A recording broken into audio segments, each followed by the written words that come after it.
자, 이사야 65장 17절에서 25절 우리 하나님의 계시의 말씀 교독하겠습니다. 보라 내가 새하늘과 새 땅을 창조하나니 이전 것은 기억되거나 마음에 생각나지 아니할 것이라.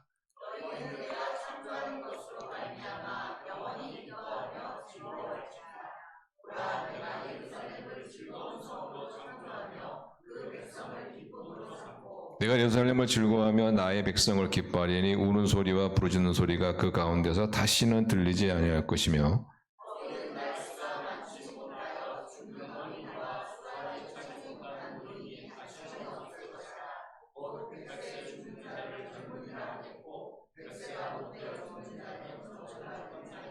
그들이 가옥을 건축하고 그 안에 살겠고 포도나무를 심고 열매를 먹을 것이며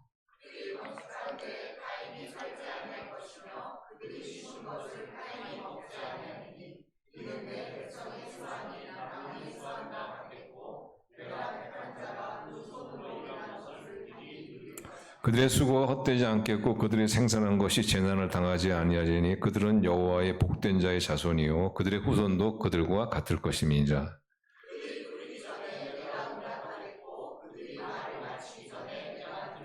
25절 같이 읽겠습니다. 이디와 어린 양이 함께 먹을 것이며 사자가 소처럼 짚을 먹을 것이며 뱀은 흙을 양식으로 삼을 것이니 나의 성산에서는 해함도 없겠고 상함도 없으리라. 여호와께서 말씀하시니라. 아멘. 그리고 어떤 절망의 상태에 빠져 있는 우리 인생을 살다 보면은 그런 극한 절망에 빠질 때도 있죠. 절망에 빠져 있는 그런 사람을 보면은 주위에 있는 분들이 가끔 이런 위로를 하죠. 너무 염려하지 마세요. 잘 될 겁니다. 잘 될 겁니다. 그런 얘기 이제 하죠.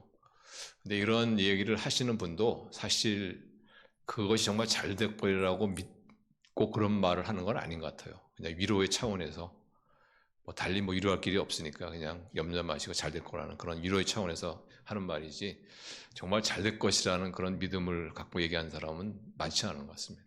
듣는 사람도 마찬가지인 것 같아요. 당사자도 그런 말을 들어도 저분이 그냥 나를 위로하기 위한 그런 덕담으로 하는 얘기구나 그게 하지 정말 저분의 말처럼 내가 잘 될 것이다 이런 절망의 상태에서 내가 잘 될 것이다 이렇게 믿는 분은 많지 않은 것 같습니다. 왜냐하면 잘 될 것이라는 보장이 없기 때문에 그렇습니다. 뭔가 근거가 있고 뭔가 보장이 있으니 그게 없기 때문에 그렇습니다. 근데 예수님을 주님이 영접해서 하나님의 자녀가 된 사람이 자기 스스로에게 또는 그러한 절망 가운데 사람에게 많이 염려하지 마세요. 잘 될 겁니다. 라는 말을 했다면 그것도 이야기가 달라집니다. 그거는 단순히 위로의 차원이 아니고 정말 그렇게 돼요. 정말 그렇게. 무엇을 근거로 그렇게 말할 수 있느냐 하면 바로 하나님입니다. 하나님. 신실하신 하나님. 하나님은 살아계시고 그 하나님은 신실하신 분이기 때문에 하나님은 어떤 사람을 한번 자녀로 딱 삼잖아요. 그러면은 절대로 포기하지 않습니다. 절대로 버리지 않습니다. 끝까지 하나님의 열심히 책임을 진다는 거예요. 그리고 신실하신 하나님 때문에 우리는 어떠한 절망 가운데 서서 염려할 필요 없어. 잘 될 거야. 라고 우리가 얘기할 수 있는 거예요.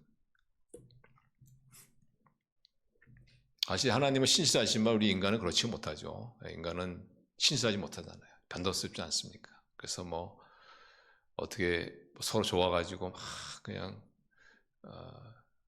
너 없이 못 산다 이러면서 말이죠. 부모님 보기에는 약간 좀 위험스러워서 좀 결혼을 말려도 둘 다 그냥 정말 마치 그냥 서로 같이 막 죽을 작정으로 이렇게 그래서 그냥 어쩔 수 없이 결혼을 딱 시켜놓으면은 그냥 신혼여행 가서 막 또 싸우고 막 인간은 그런 존재예요. 변덕스러운 존재예요.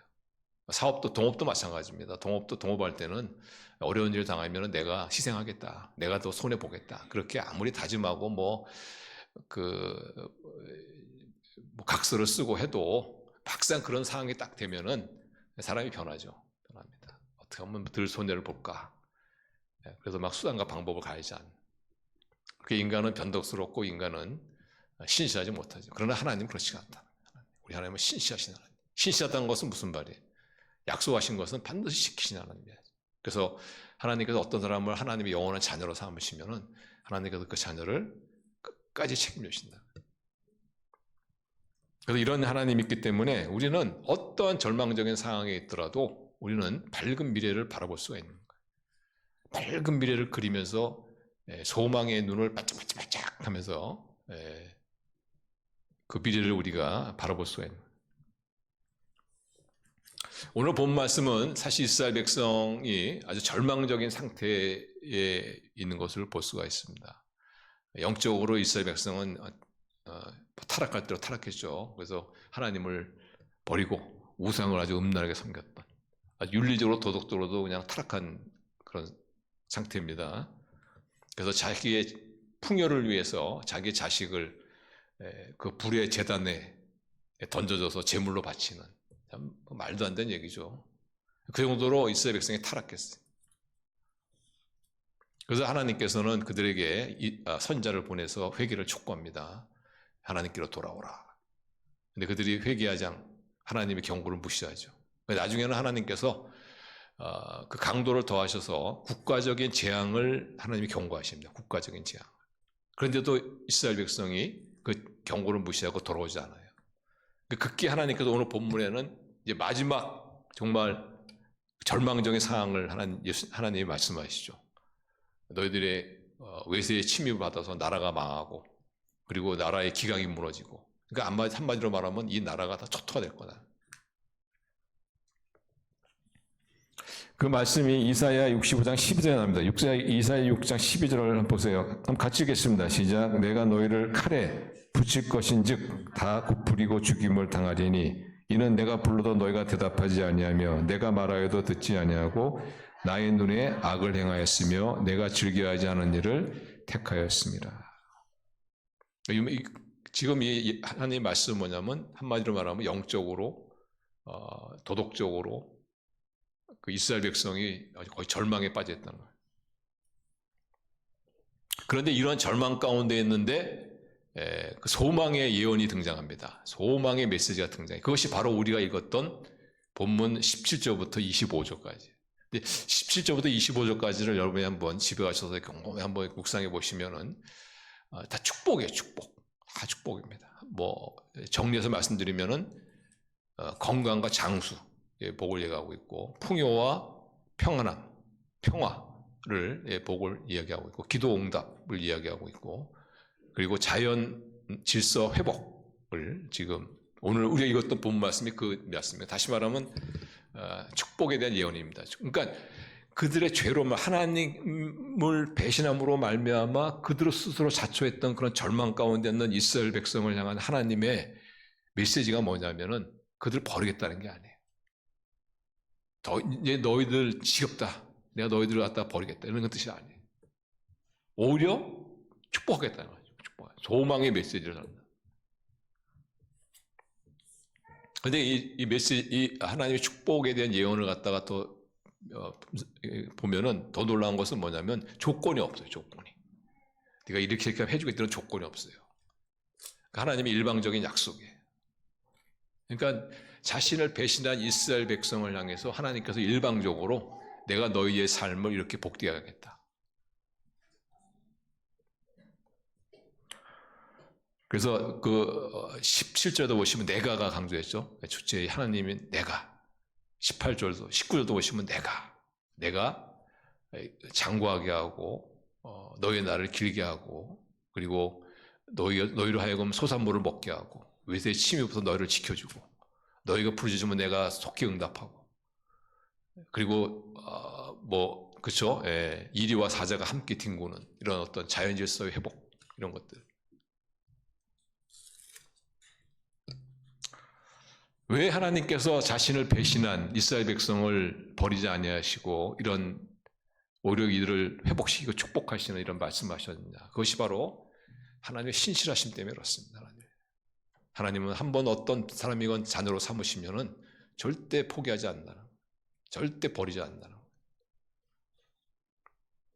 하나님의 방법으로 끝까지 그를 데리고 갑니다. 끝까지 그를 데리고 가요.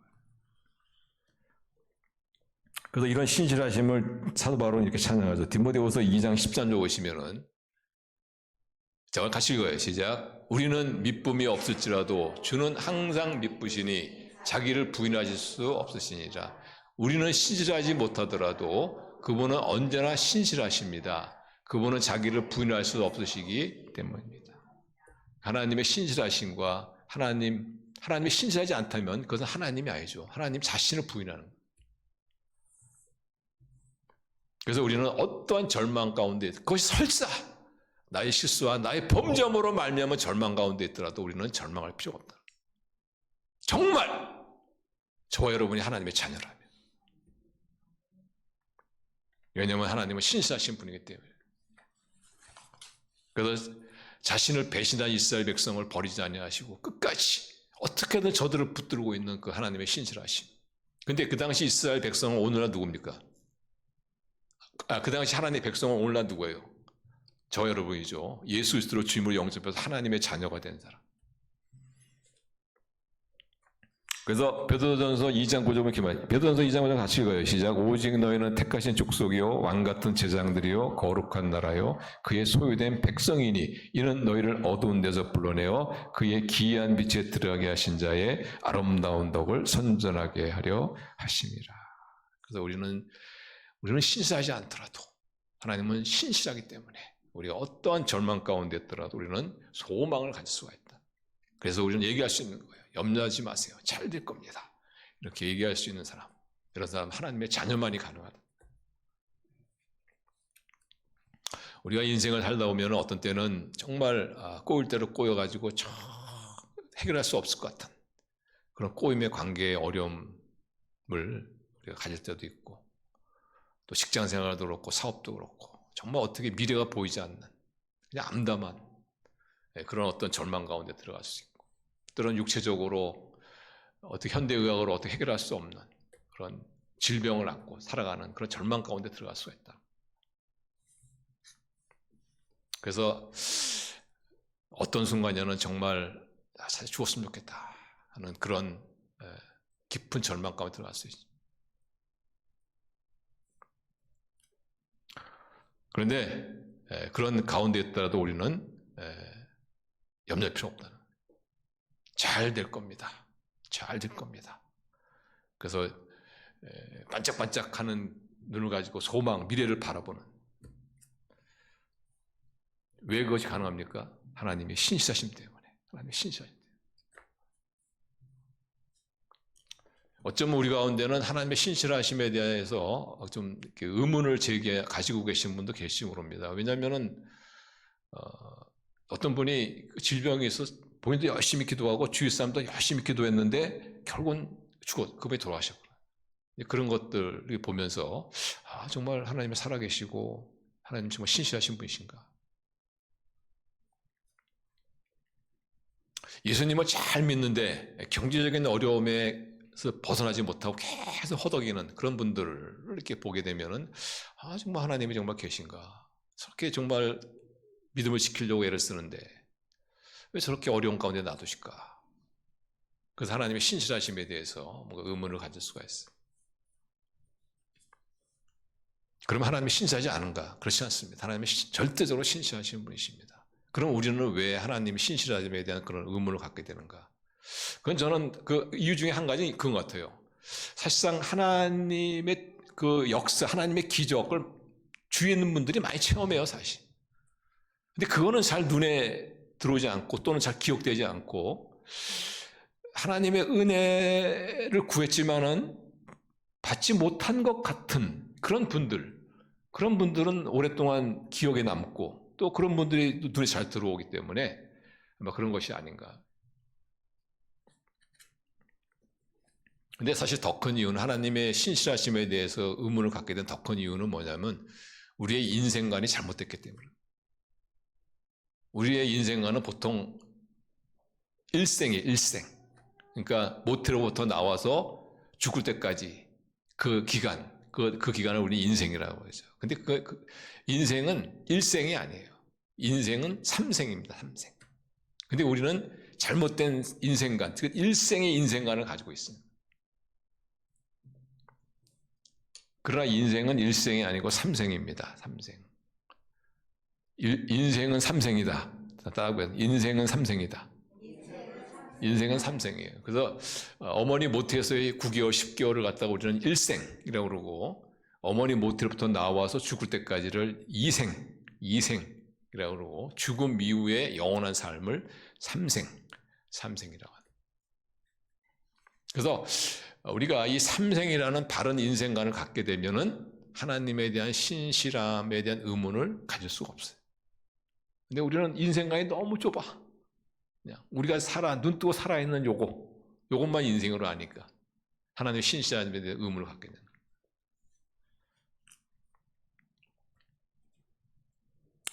어떤 분이 한국에서 사업을 하시는 분인데, 사업을 하는데 좋은 분을 만났어요. 근데 그분이 딱 약속하기를, 당신 하다 어려우면 나한테 얘기해라. 내가 도와주겠다. 고맙다. 그리고 이제 이분이 사업을 하는데 진짜 사업이 어려워졌어요. 진짜 힘들어졌어요. 부도 직전까지 가서. 그래서 이분이 도움을 청했어요. 도와주겠다는 분한테. 그 도와주겠다는 분이 그 약속을 어기는 겁니다. 그래서 도와주지 않은 거예요. 그래서 결국은 부도가 나고 파산했어요. 그래서 그냥 이분이 삶을 정리하고 미국으로 왔어요. 미국에 가서 이렇게 생활하는데 좋은 사업 아이템을 하나 발견했어. 근데 그것을 투자할 만한 돈이 없어요. 그때 한국에서 도와주겠다고 했지만은 도와주지 않았던 분이 어떻게 이것을 알고는 이분이 투자를 해서 도와줬어요. 그래서 그 사업을 하게 됐고 그 사업에서 성공하게 되었어요. 그래서 물어봤어요, 이분이. 왜 그때 한국에 있을 때는 내가 어려서 도와주지 않았냐. 근데 이분이 말하기를 그때 자기 판단에는 밑바닥에 물 붓기라는 거죠. 도와줘봤자 이거는 결국 망한다는 거예요. 그런데 미국에 와서 하는 이 사업은 보니까 가능성이 있는 거예요. 그래서 제가 도왔다. 그러면은 이분이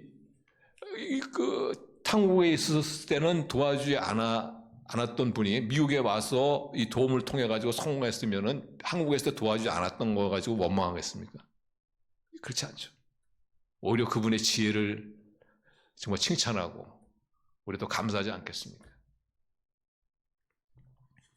우리의 인생이라는 것이 그런 거예요. 우리가 너무 인생을 일생으로 생각하면 안 돼요. 좀 더 우리 인생의 관점을 좀 넓혀야 되는 게. 인생을 삼생이라는 관점에서 이렇게 보게 되면은 하나님의 이미 얼마나 정말 신실하신 분이실까? 라는 것을 우리가 부분적이지만 우리가 삶의 경험으로 그것을 알아가지 않아요.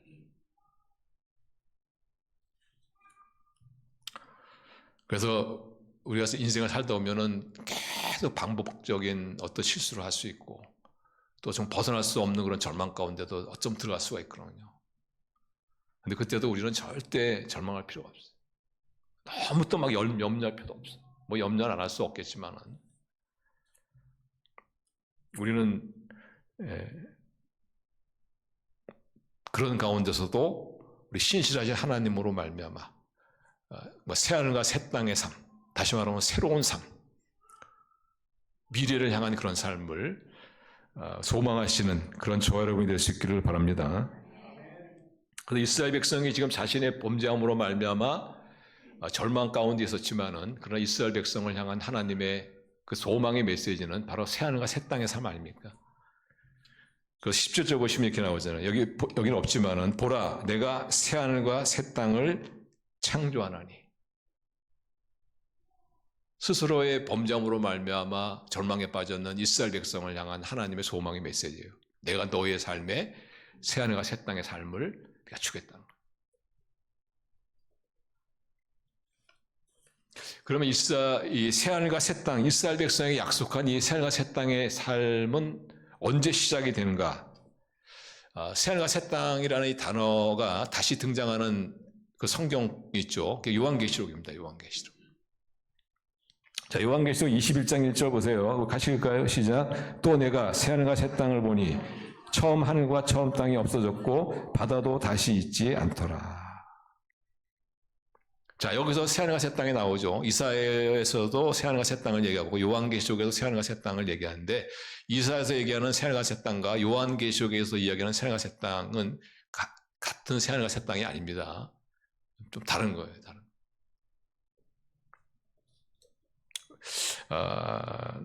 어떻게 알 수 있냐면은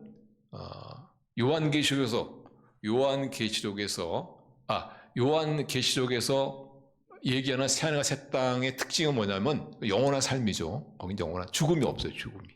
그런데 이사야 오늘 본 말씀에 새하늘과 새 땅에서의 삶 가운데는 죽음을 얘기하고 20절입니다. 20절 보세요. 자, 20절 같이 읽을까요? 시작. 거기는 날수가 많지 못하여 죽는 어린이와 수완이 차지 못한 노인이 다시는 없을 것이라. 곧 100세의 죽은 자를 젊은이라 하겠고 100세가 못되어 죽은 자는 저도받은 자이라. 그래서 여기서 분명히 죽음은 얘기하고 있죠. 그러니까 여기서 이사야에서 말하는 새하늘과 새 땅이라는 것은 요한계시록에서 얘기하는 새하늘과 새 땅은 다른 것입니다. 왜냐하면 요한계시록 새하늘과 새 땅은 죽음이 없는 걸 말하는 거죠. 영원히 사는 걸 말한다. 그러면 요한계시록에서 그 이사야에서의 새하늘과 새 땅은 뭐냐 하면 새하늘과 새 땅의 시작을 말합니다. 시작을 말합니다. 이 시작을 성취하신 분이 바로 예수님이시죠. 예수님이 오시기 700년 전에 이사야를 통해서 예수님께서 새하늘과 새 땅을 예고하셨죠. 그런데 그 새하늘과 새 땅을 시작하신 분이 누구시냐? 역사 가운데 오셔서 그게 예수님이에요. 예수님이 초림입니다. 그리고 요한계시록에서 말하는 새하늘과 새 땅이라는 것은 예수님이 재림하셔서 완성하실 그 새하늘과 새 땅의 완성을 말해요. 새하늘과 새 땅의 완성.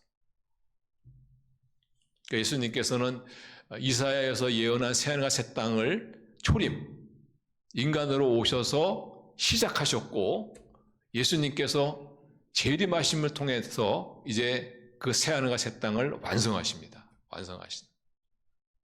그러니까 예수님이 오심으로 말미암아 하나님의 백성의 삶 가운데는 새하늘과 새 땅의 축복이 삶이 어떻게 해요?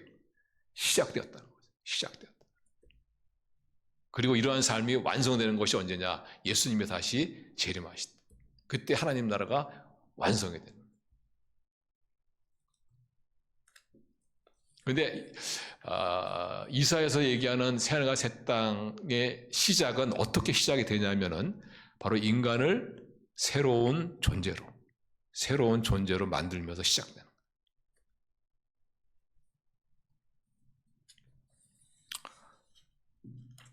그런 새로운 존재에 대해서 고린도후서 5장 17절 보시면 같이 읽어요. 시작. 그런즉 누구든지 그리스도 안에 있으면 새로운 피조물이라. 이전 것은 지나갔으니 보라 새 것이 되었도다. 예수님이 오셔서 새하늘과 새 땅의 그런 통치를 시작하셨는데 어떻게 시작하냐면 바로 인간을 새로운 피조물로 만드는 거예요. 인간을 새로운 피조물. 어떻게 새로운 인간을 피조물로 만드느냐? 그것이 바로 성령입니다. 성령. 우리가 예수님을 주로 영접하면 성령이 오시죠. 성령이 나와 영원히 함께 하시죠. 우리 성령을 받는 순간 우리는 어떻게 해요? 영적인 존재, 새로운 피조물이 되는 거예요. 새로운 욕구, 새로운 운명, 새로운 능력, 이런 존재가 된단 말이에요.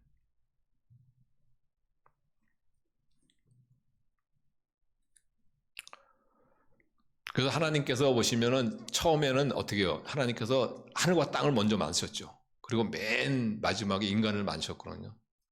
인간을 창조하셨거든요. 근데 이 새하늘과 새 땅에서는 그게 거꾸로예요.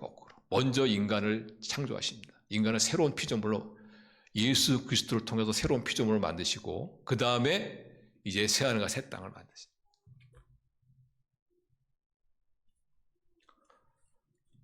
그러면서 오늘 본문에 보시면 우리가 예수 그리스도를 믿음으로 말미암아 새로운 피조물이 되어져서 새하늘과 새 땅에서의 우리가 누려야 될 삶에 대해서 네 가지 축복을 우리가 누려야 될 축복을 네 가지를 얘기하죠. 제가 설교 초반에 좀 말씀드렸습니다만은 이 네 가지가 뭐냐? 첫 번째가 뭐냐면 건강과 장수죠. 그게 20절이죠. 거기에는 날수가 많지 못하여 죽는 어린이와 수완이 차지 못한 노인이 다시는 없을 것이라. 곧 100세에 죽는 자를 젊은이라 하겠고 100세에 못되어 죽는 자를 저주만 자라. 그러니까 이 새하늘과 새 땅의 삶의 한 요소가 뭐냐면 바로 건강과 장수라는 건강. 근데 사실상 이게 제가 좀 후에도 말씀을 드리겠지만은 우리 예수 믿는 사람들이 보면 건강해요. 사실 건강합니다. 마음도 건강하고 그리고 또 좀 더 오래 살고 뭐 그런 것도 있죠.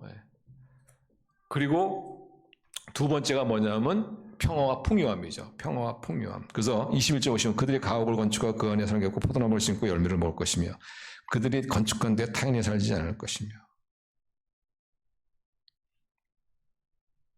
23절 보시면 그들의 수고가 헛되지 않겠고 그들이 생산한 것이 재난을 당하지 아니하리니. 그러니까 예수님 안에서의 새로운 피조물로서의 새하늘과 새 땅에서의 삶의 한 단면이 한 부분이 뭐냐면은 바로 평화와 풍요함이라죠. 평화와 풍요. 근데 보면은 정말 우리 예수님 믿는 사람들이 어느 정도는 사는 것 같아요. 어느 정도는 이렇게 사는 것 같아요. 물론 그 안에는 어떤 하나님의 특별한 섭리가 있어서 정말 부유한 그런 삶을 하나님 허락하시는 분도 있지만, 그러나 예수 그리스도 우리 주님 예수님 믿는 사람들은 정말 보통 이상의 삶 이런 거는 어떻게 사는 것 같습니다. 그래서 보면은 기독교가 들어가면 어떻게 해요?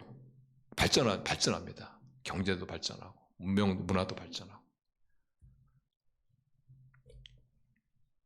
당연히 뭐 마음의 평화 이런 것들은 우리가 누리고 있죠. 그래서 이런 것들은 현재 우리가 지금 누리고 있는 축복 중에 예수님이 시작하신 새하늘과 새 땅의 삶에서 우리가 지금 누리고 있는 부분들이죠. 건강과 풍요, 그다음에 평안 이런 것들, 장수 이런 것들도.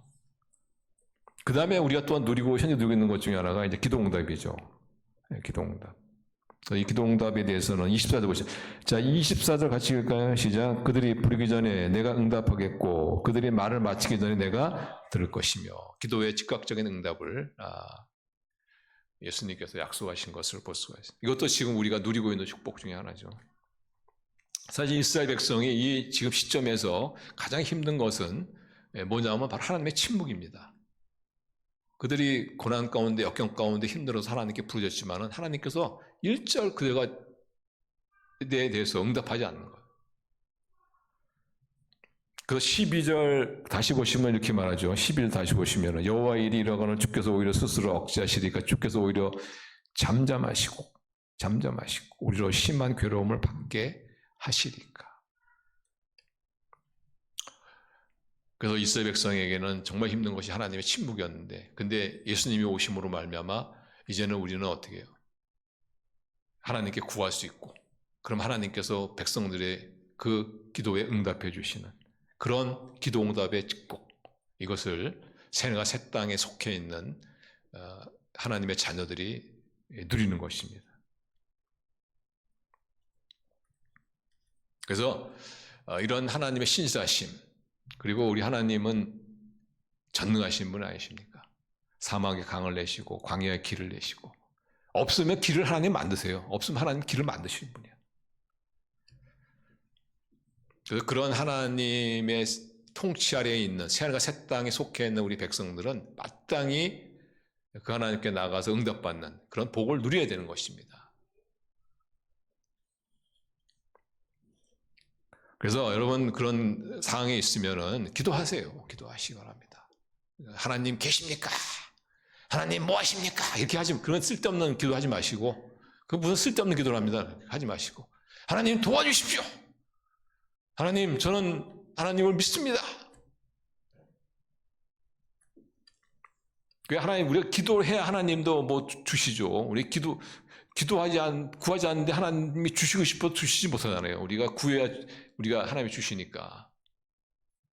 그래서 예수님께서 이렇게 말씀하시잖아요. 구하라. 자, 마태복음 7장 7절. 마태복음 7장 7절. 마태복음 보시면 구하라 그리하면 너에게 주실 것이요 찾으라 그리하면, 구하라 이거 구해야 된다는 것이죠. 8절도 보세요. 8절 보세요. 구하는 이마다 뭐예요? 받을 것이요. 구하지 않는 이는 뭐예요? 못 받는 것이요. 그런 거 아닙니까? 구해야 되는 거예요. 구해야 되는. 그리고 그것은 당연히 우리의 권리고 우리가 누려야 될 것이고, 하나님 예수님이 약속하신 거, 새하늘과 새 땅에서의 하나님 백성의 삶에 주신 축복의 약속이 뭐냐? 기도 응답이라는 거예요. 근데 우리가 응답을 받으려면 구해야 된다는 거예요.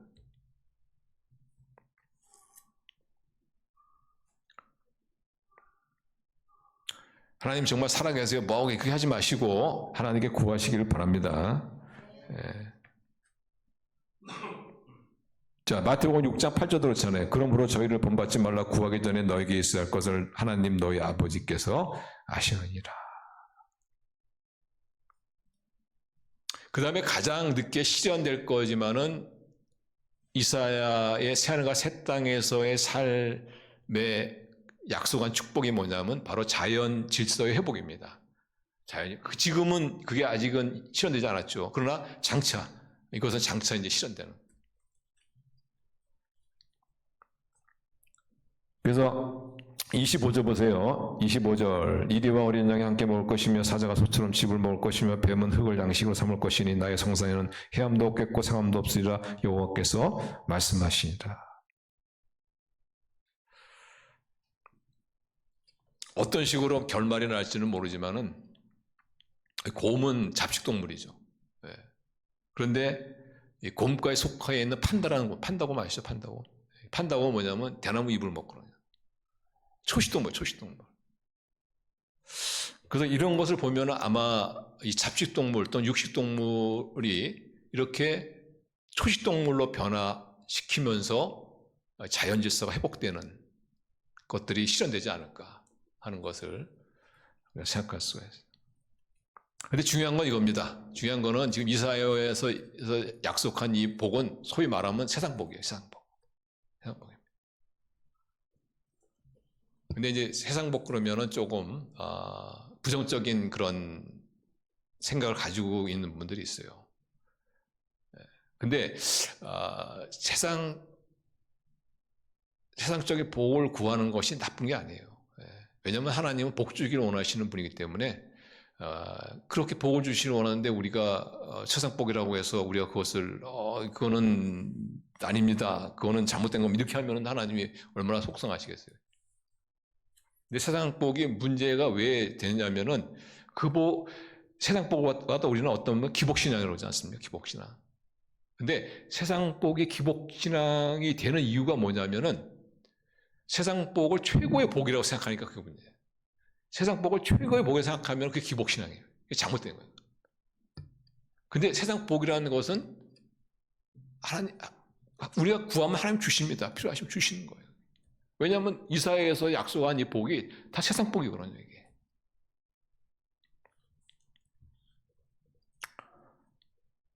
그렇지만 꼭 기억할 것은 뭐냐면 세상복은 하나님이 주시는 최저의 복이다. 이렇게 생각하시면 돼요. 최저의 복이다. 그 최고의 복은 뭐냐? 영적인 복이라죠. 영적인 복. 그래서 사실 세상복이라는 것은 복이 될 수도 있고 안 될 수도 있어요. 예를 들면은 장수, 오래 사는 거, 그 세상복이죠. 예. 근데 이것이 복이 안 된 케이스가 바로 히스기야 아닙니까? 히스기야는 유다 왕으로서 그가 죽을 병에 걸리잖아요. 그래서 기도하여 하나님께서 그를 15년 생명을 연장시켜주죠. 자, 열왕기하 20장 6절 보세요. 내가 내 날을 15년을 더할 것이며 내가 너와 이성을 아수르 왕의 손에서 구원하고 내가 나를 위하여 내 종 다윗을 위하여로 이성을 보호하라 하셨더라. 그래서 하나님께서 히스기야 왕의 기도를 들어주셔서 15년 생명을 연장해준단 말이에요. 그래서 그가 15년을 더 살게 되는데 15년을 더 살면서 히스기야가 누구를 낳았냐면 므낫셋이라는 아들을 낳았어. 므낫셋이라는 사람이 누구냐면 12살에 왕을 올라서 50년 동안을 유다를 통치하는데 유다의 왕 가운데 최악입니다. 최악이에요. 최악. 정말 이 므낫셋으로 말미암아 이스라엘의 모든 곳곳이 다 우상 숭배지가 되어버린 거예요. 열렬하게 바알과 바스라를 섬겼던 아스라를 섬겼던 사람. 만일 히스기야가 그냥 15년 연장받지 않고 그냥 죽었다면 이런 악한 왕이 나오지 않았을까요? 이러면서 보면은 이 장수라는 것이 오히려 더 저주가 될 수가 있다. 반면에 일찍 죽은, 장수하지 못하고 일찍 죽은 것이 축복이 되는 게 있죠. 그게 대표적인 사람이 스데반입니다. 스데반 여러분 아시죠? 초대교회의 최초의 집사이면서 최초의 순교자 아니에요. 근데 이분이 복음을 전하다가 막 돌에 맞아 죽잖아요. 일찍 죽어요. 돌에 맞아. 어떤 분은 스데반이 돌에 맞아 죽은 거 보면서 그 까불다가 일찍 죽었다 뭐 이렇게 한 부션이 있는데 어쨌든 돌에 맞아 일찍 죽게 되거든요. 근데 이 사람이 죽음으로 말미암아 복음이 그냥 쫙 퍼져나가요. 여러분도 아시겠지만 예수님께서 세상을 승천하시기 전에 제자들에게 명령하시죠. 사도행전 1장 8절 보시면 너희는 땅 끝까지 이런 데 증인이 되리라. 이런 증인 되어라. 이런 걸 말씀하지 않습니까? 근데 그 초대교회 교인들이 어떻게 해요? 증인 노릇 했어요? 안 했어요? 그들이 그냥 안주했어. 뭐 그렇죠. 왜냐하면 교회가 자기들 전도 안 해도 막 부흥하는 거예요. 베드로 설교 한 방이면은 그냥 3,000명이 막 회개하고 돌아오고 막. 뭐 사도들이 그냥 그림자만 덮쳐도 그냥 막 질병이 떠나고 막 이러니까 너무너무 교회 생활이 재밌고 그래서 이 복음을 안 전했단 말이에요. 그런데 이 핍박이 일어나잖아요. 스데반이 순교하잖아요. 그 스데반이 순교함으로 말하면 이 사람이 겁이 나니까 그 민사람이 겁이 나니까 어떻게 다 뿔뿔이 흩어진 거죠.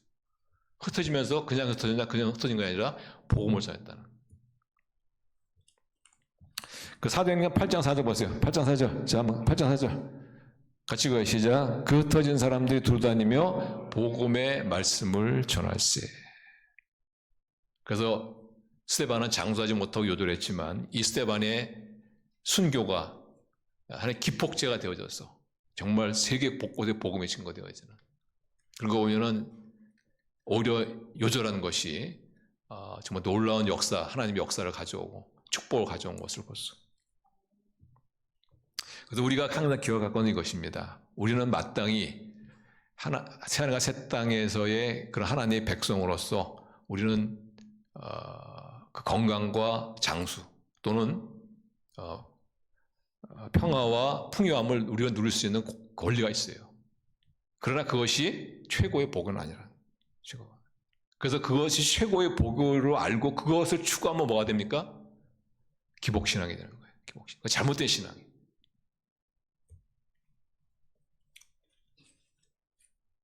저는 주위에서 그런 분을 보죠. 오히려 그 질병으로 말미암아 예수님을 믿게 된 분이 있어요. 질병 때문에. 자, 그분이 질병 때문에 어떻게 좀 해가지고 예수님을 믿게 되었어요. 그러면 그분이 질병으로 말미암아 예수님을 믿게 되고 좀 질병에 시달리면서 이 생을 살다가 죽어서 삼생에서 영원한 천국에 사는 것과 아주 건강한 이 생의 삶을 살면서 하나님과 상관없는 삶을 살다가 삼생에서 지옥에서 간 사람 어떤 것이 축복이냔 말이지. 당연히 전제가 축복이에요.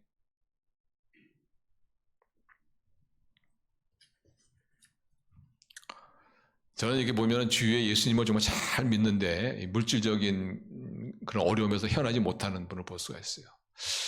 그런데 말이죠. 근데 그분은 비록 물질적인 어려움 가운데 허덕이지만은 그걸로 말미암아 매일매일 하나님을 의지해. 매일매일 하나님을 의지해. 그런 남이 누리지 못하는 하나님과의 친밀한 그런 그 영적인 그런 기쁨이 있어요. 그게 낫지. 물질적인 축복에서 하나님을 망각하고 하나님을 저버리고 그렇게 허랑방탕한 인생을 살다가 나중에 죽어서 지옥 가는 그거보다 훨씬 낫지 않냐.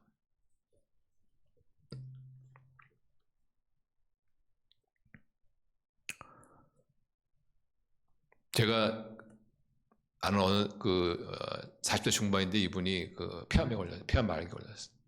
근데 여러분 폐암 환자들은 아시겠지만 숨을 못 쉬죠. 그 임종이 가장 힘든 분들이 간암, 폐암 이런 분들이 복수는 이만큼 차가지고 그러니까 결국은 아무것도 먹지 못하니까 뼈만 앙상하게 남았다가 결국은 막 호흡곤란을 일으키고 호흡의 고통을 당하다가 결국은 이제 숨을 거두는.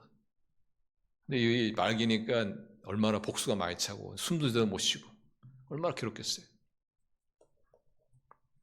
근데 이분이 자기를 위해서 기도해 준 사람한테 뭐라고 한지 알아요? 하나님이 자기를 가장 사랑하는 것 같다. 하나님이 자기를 가장 사랑하는 것 같다. 처음에는 그분의 그런 얘기가 참 귀에 들어오지 않았지만은 비슷한 그런 상황들을 경험하면서 느끼는 거지. 정말 그 자매님은 진짜 그 순간 하나님의 위로를 경험하고 있구나. 하나님 위로가 아니고는 그렇게 말할 수가 없구나. 삶을 저주하고 막 이래도 시원찮을 판에 하나님이 나를 가장 사랑하신다.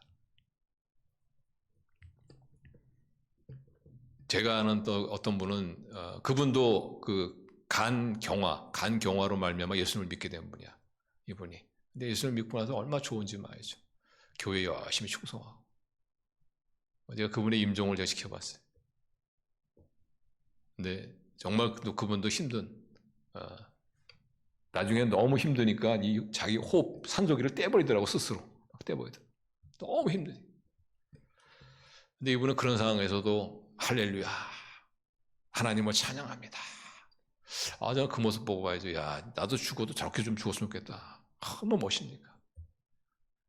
하나님의 어떤 깊은 어떤 그 만지심이 있는 거예요. 하나님이 정말 어떤 그 어떻게 말로 표현할 수 없는 깊은 만지심이 있는 거예요.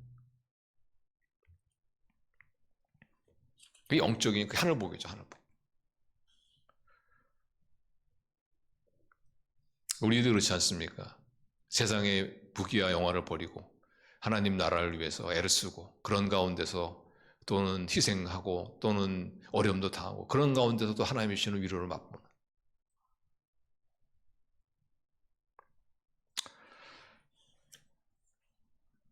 우리 하나님은 신실하십니다. 때문에 우리는 기막힌 인생을 사는 사람이라는 것을 여러분이 꼭 기억하세요. 우리는 나가도 복을 받고 들어가도 복을 받는 그런 기막힌 인생을 사는 사람입니다. 우리는 실패해도 복을 받고 성공해도 복을 받는 사람들. 하나님께서 때로는 영적인 복으로 하나님께서 여러분 우리가 어떤 하나님의 육적인 복을 누리지 못한다면 이렇게 생각하시면 됩니다. 하나님께서 육적인 보다 더 좋은 기막힌 영적인 복을 주시려고 하시는 것이 아니냐 이렇게 생각하시면 틀림없어요. 그래서 만일 어떤 분이 질병을 위해서 치유했는데 그것이 계속 낫지 않다면 하나님께서 이 질병의 육적인 어떤 치유의 복보다 더 기가 막힌 어떤 영적인 복을 나에게 주실 것이 아니냐 라면서 생각하면서 감사하는 그런 우리는 기막힌 인생을 사는 하나님의 사람들이라는 것.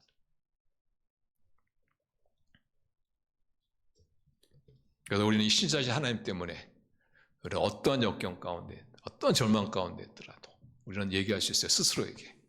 그리고 그런 어려움을 겪고 있는 분에게 얘기할 수 있어요. 염려하지 마세요. 잘 될 겁니다.